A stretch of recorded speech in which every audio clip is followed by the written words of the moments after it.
Hello friends, कैसे हो आप सभी दोस्तों।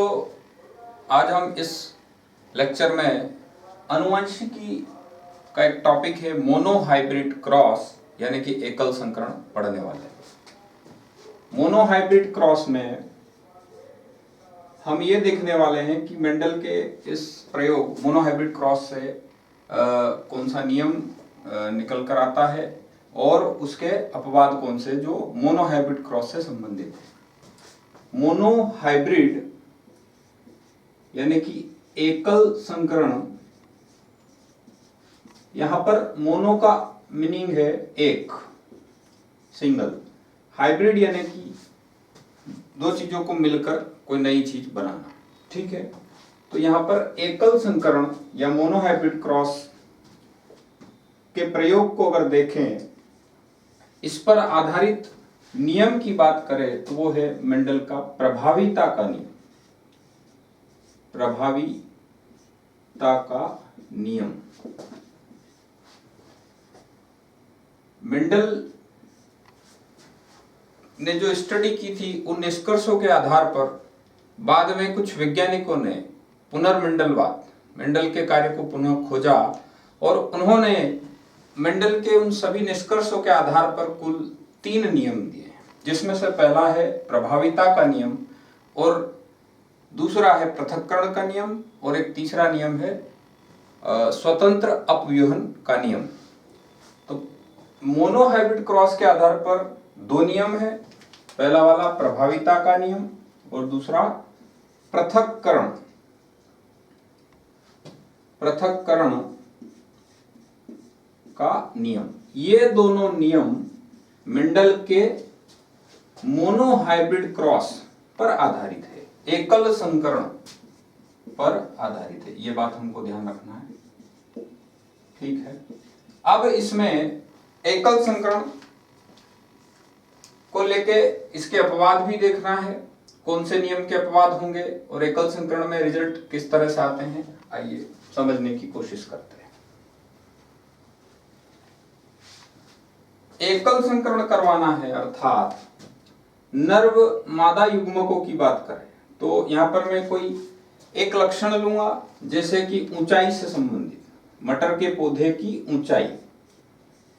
मटर के पौधे की ऊंचाई का ये जो लक्षण है उसके लिए अलील होगा प्रभावी अलील कैपिटल टी, ये होगा प्रभावी अलील।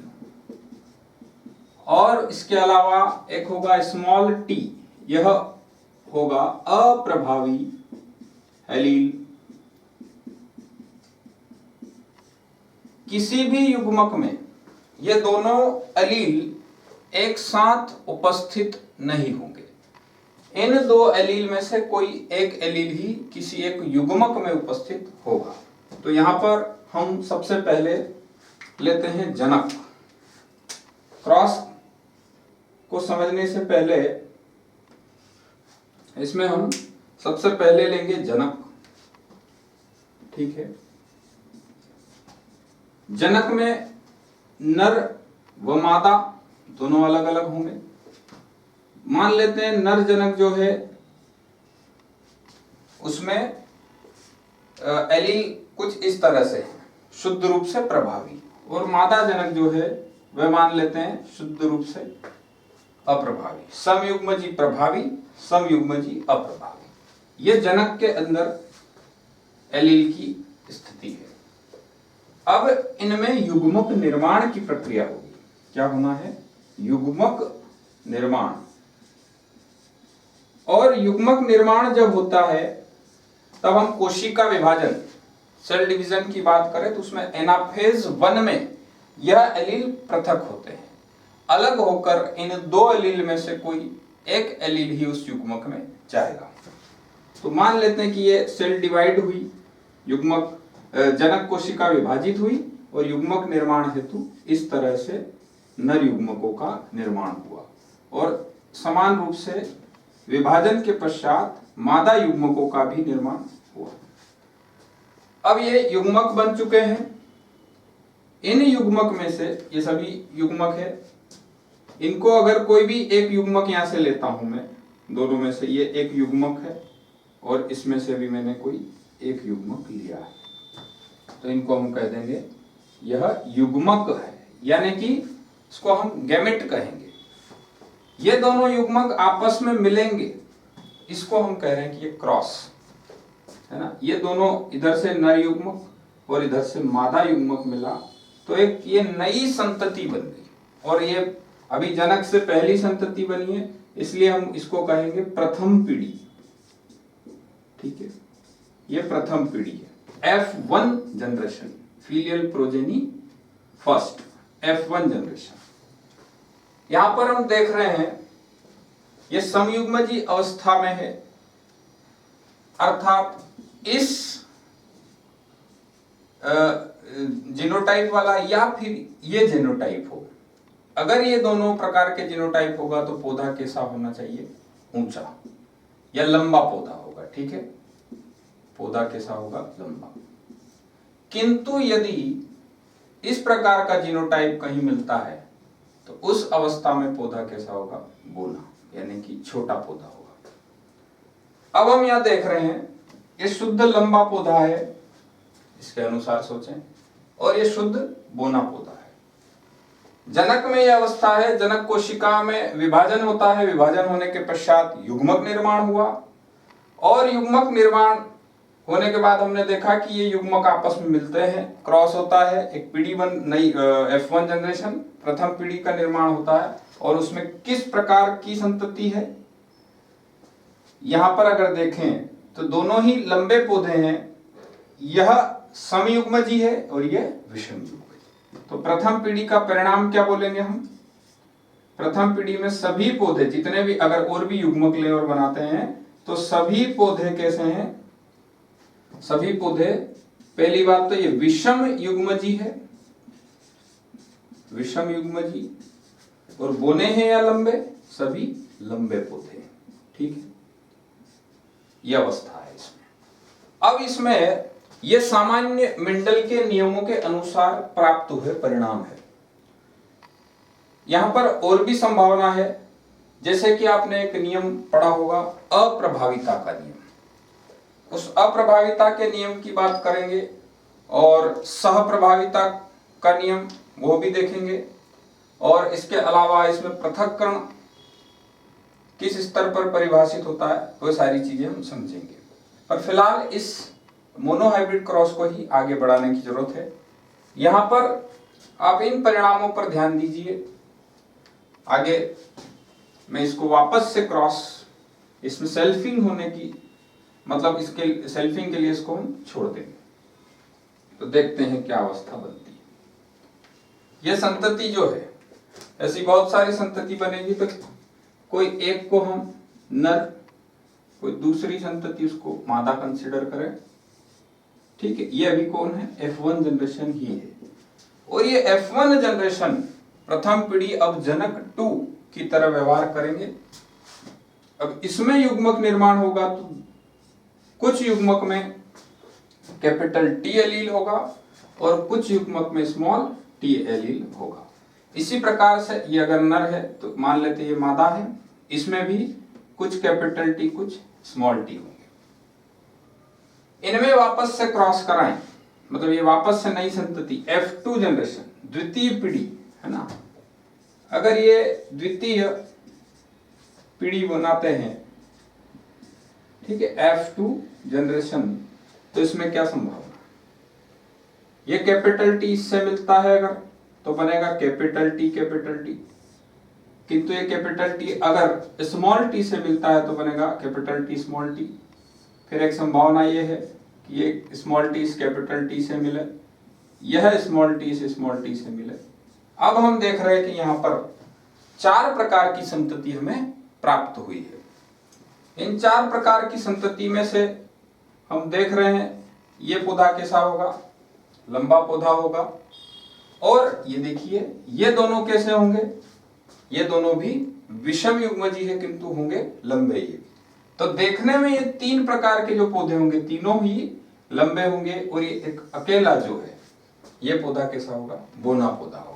ठीक है, तो यहां पर हम देख रहे हैं ये पौधा बोना है, ठीक, और ये तीनों पौधे लंबे हैं। ठीक है, तो यहां पर क्या समझने लायक बात है, जो बोना पौधा है वह केवल द्वितीय पीढ़ी में प्राप्त हुआ है, प्रथम पीढ़ी में बोना पौधा प्राप्त नहीं हुआ था। किंतु क्या जनक में नहीं था? जनक में था, है ना। बोना पौधा जनक में हमने लिया था इसके पहले, और फिर ये F1 पीढ़ी में बोना पौधा नहीं मिला, जबकि ये वापस F2 पीढ़ी में मिला। एक बात ये सेकेंड पॉइंट, इसमें F2 पीढ़ी में जो लंबे पौधे प्राप्त हो रहे हैं वह शुद्ध रूप से लंबे है कुछ, और कुछ विषम युग्मजी, है ना। शुद्ध रूप से यानी समयुग्मजी, कहने का मतलब कुछ विषम युग्मजी लंबे पौधे हैं। अब इसमें हम देखना चाह रहे हैं, दो शब्द आप पढ़ते हैं, एक जीनोटाइप और एक फिनोटाइप। ठीक है, तो यहां पर जीनोटाइप की बात करें तो वो कैसे होगा? जीनोटाइप मतलब ये एलील की अवस्था 1 और ये 2 एक जैसे हैं 2 और ये फिर, तो यहां पर जीनोटाइप होगा 1:2:1। एक अनुपात ये है, ये 2 अनुपात और ये एक। ये हुआ F2 पीढ़ी का जीनोटाइप, वेरी इंपॉर्टेंट। F1 का नहीं, F2 पीढ़ी का ये जीनोटाइप है। तो एकल संकरण करवाने पर मेंडल के नियम अनुसार अगर वहां पर पालन हो रहा है तो F2 पीढ़ी में जीनोटाइप क्या होगा? 1:2:1। अब फिनोटाइप की बात करें, दृश्य प्रारूप, तो फिनोटाइप की बात करते हैं, अगर दिख रहा होगा यहां पर, ये फिनोटाइप में देखें तो 3 पौधे लंबे हैं और 2 पौधे छोटे हैं, 3:1, है ना। फिनोटाइप क्या होगा? अगर दिख नहीं रहा तो यहां लिख रहा हूं, 3:1 होगा फिनोटाइप। ठीक है, तो ये किसके लिए है? F2 जनरेशन के लिए। चलिए और आगे बढ़ते हैं इसमें। अब इसमें एक संभावना ये है कि यदि मेंडल के अनुसार ये एलील व्यवहार ना करे और कुछ नए परिणाम बने, तो फिर उसको हम कहेंगे कि ये मेंडल के नियम का अपवाद है, मेंडल के अनुसार कार्य नहीं हुआ है। उदाहरण के लिए हम, जैसे कि एनसीईआरटी में एक उदाहरण दिया है अप्रभाविता के नियम में, पहले पॉइंट देख लें अगर, तो मेंडल के नियम से, या मेंडल के नियम से विचलन कह दें, विचलन यानी कि मेंडल के नियम का पालन नहीं हो रहा है, मेंडल के नियमों का अपवाद। ठीक है, इसको देखते हैं। इसका सबसे पहला उदाहरण है मेंडल के नियम से विचलन वाला, हमारे पास अप्रभाविता का नियम। सॉरी, ये नहीं होगा, यहां पर जैसे अभी हम देख रहे थे प्रभाविता का नियम, तो यहां पर ये होगा अपूर्ण, इनकम्प्लीट डोमिनेंस। अपूर्ण, पूर्ण रूप से प्रभावी नहीं है, अपूर्ण प्रभाविता का नियम, अपूर्ण प्रभाविता,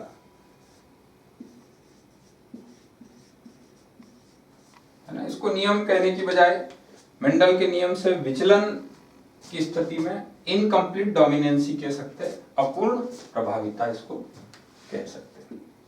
अपूर्ण प्रभाविता के उदाहरण की बात करें तो यहां पर स्नैपड्रैगन, है ना, एंटीराइनम मेजस, है ना, स्नैपड्रैगन, या श्वान पुष्प का है डॉग फ्लावर, उसको देख रहे हैं स्नैपड्रैगन।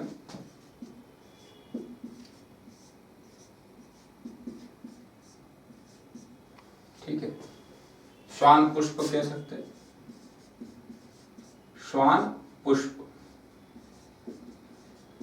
ठीक, इस श्वान पुष्प में इसका उदाहरण ले कैसे समझाया? उन्होंने कहा कि हमने कैपिटल आर एलील वाला एक पुष्प लिया, मतलब पौधा लिया जनक, और एक लिया हमने स्मॉल आर वाला।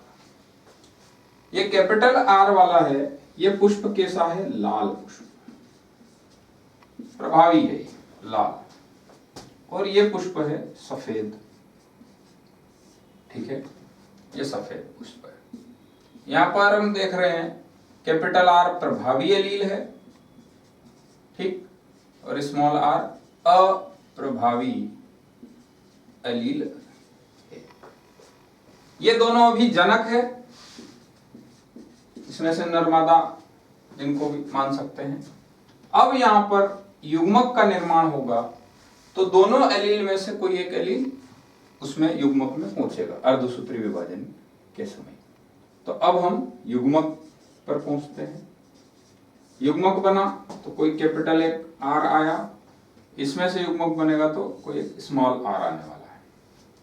अब क्या होने वाला है, दोनों जाइगोट का निर्माण, मतलब युग्मक में निषेचन होगा और जाइगोट निर्माण होगा तो कैपिटल आर स्मॉल आर से मिलेगा। और ध्यान दीजिए, जिस प्रकार अभी थोड़ी देर पहले कैपिटल टी से स्मॉल टी मिला था तो इसमें हमको पौधा लंबा दिख रहा था, यानी कि प्रभावी लक्षण दिख रहा था, है ना, पूर्ण रूप से। पर यहां पर यह होगा कि ये कैपिटल आर जब स्मॉल आर से मिलेगा, कैपिटल आर क्या कहना चाहता है कि लाल बन जा, स्मॉल आर क्या कहना चाहता है कि सफेद बन जा। पर यदि प्रभाविता का नियम लगता तो कैपिटल आर इस स्मॉल आर को दबा देता और पौधा पूर्ण रूप से क्या बनना चाहिए, लाल पुष्प, है ना। पौधे में जो पुष्प होंगे वो लाल पुष्प होना चाहिए, किसमें, प्रथम पीढ़ी में, समझ रहे हैं आप, प्रथम पीढ़ी में। अब इस बात को यहाँ पर अपवाद कहा है, यानी कि जो सोच रहे हैं वो नहीं होगा, है ना। F1 जनरेशन होना चाहिए लाल पुष्प सभी इस पौधे में, इस पीढ़ी के पौधे में, पर लाल ना होते हुए फिर कैसे होंगे सफेद, ऐसा भी नहीं है, न तो किसी भी जनक के समान, ना तो प्रभावी ना अप्रभावी। तो ये पौधा, ये पुष्प कैसे होंगे, बैंगनी पुष्प, नहीं बैंगनी नहीं बोलेंगे, सॉरी गलती हो रही है, गुलाबी पुष्प बनेंगे, पिंक कलर के, है ना। तो गुलाबी पुष्प बन गए, ना लाल ना सफेद, पिंक बने। तो इसमें ऐसा लग रहा है कि लाल ने अपना प्रभाव दिखाने की कोशिश की पर पूर्ण रूप से ना दिखा पाया, इसलिए जो परिणाम प्राप्त हुए F1 पीढ़ी में ये कैसे हैं, अपूर्ण प्रभावी है, अपूर्ण रूप से ये प्रभाव दिखा है, अपूर्ण प्रभाविता है, ठीक है। इस प्रकार से और भी संभावना दिखती है। अभी हम कहाँ हैं, F1 जनरेशन में।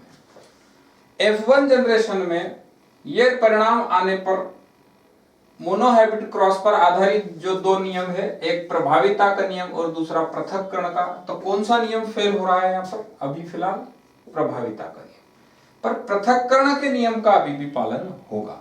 यह बात कैसे सिद्ध होगी कि पृथक्करण का नियम अभी भी लागू हो रहा है इसमें भी, तो हम देखेंगे कि जब ये F1 पीढ़ी के पौधों को, है ना, आगे बढ़ाते हैं इसको, F1 पीढ़ी के पौधों को वापस यदि, है ना, स्वपरागण होने दिया जाए और नए परिणाम देखे जाए तो उसमें कुछ इस प्रकार से मिलते हैं। ये F1 पीढ़ी का जनक समान रहेगा नर्मदा। इसमें जब युग्मक निर्माण की बात आएगी तो इससे दो प्रकार के युग्मक बनेंगे और इस विषम युग्मजी से भी दो प्रकार के युग्मक बनेंगे। ये नर युग्मक मान लेते हैं और ये मादा युग्मक। अब जब इसमें क्रॉस होने की बात आएगी, मतलब वापस ये युग्मक अगर मिलकर निषेचित होते हैं तो क्या संभावना है, देख लेते हैं। तो इसमें ये होना है कि ये कैपिटल आर इस कैपिटल आर से मिलता है तो पुष्प कैसा बन रहा है, बोलिए, लाल पुष्प। ये कैपिटल आर इस स्मॉल से मिल रहा है तो पुष्प कैसा बन रहा है, गुलाबी पुष्प, ठीक है। और यदि ये कैपिटल सॉरी स्मॉल आर इस कैपिटल आर से मिलता है तो पुष्प पुनः कैसा बनेगा, है ना, ये परिणाम जो है गुलाबी पुष्प ही बनने वाला है। और लास्ट में ये स्मॉल आर से मिलता है तो ये क्या बनने वाला है, सफेद पुष्प। तो यहां पर हम देख रहे हैं कि जो परिणाम प्रथम पीढ़ी में नहीं मिले थे, जनक के समान जो अवस्था नहीं दिखी थी, वो वापस यहाँ देखने को मिल रही है। और खास बात यह है कि इसमें फिनोटाइप और जीनोटाइप की बात करें तो यहाँ पर जो जीनोटाइप है वह तो सामान्य मेंडल नियम अनुसार ही है, 1:2:1, किंतु जो यहाँ का फिनोटाइप है वो फिनोटाइप कैसा है, वो उसके समान नहीं है, 3:1 नहीं है, वह भी इस जीनोटाइप के समान ही है। 1 मतलब एक लाल पुष्प है 1, 2 पुष्प गुलाबी है 2, और 1 पुष्प सफेद है, तो 1:2:1। तो यहां पर हम कहेंगे कि अपूर्ण प्रभाविता में F2 पीढ़ी, ये जो है F2 द्वितीय पीढ़ी की संतति में जीनोटाइप तथा फिनोटाइप दोनों समान होते हैं। ठीक है, इस तरह से इसको हम समझ सकते हैं। Thank you.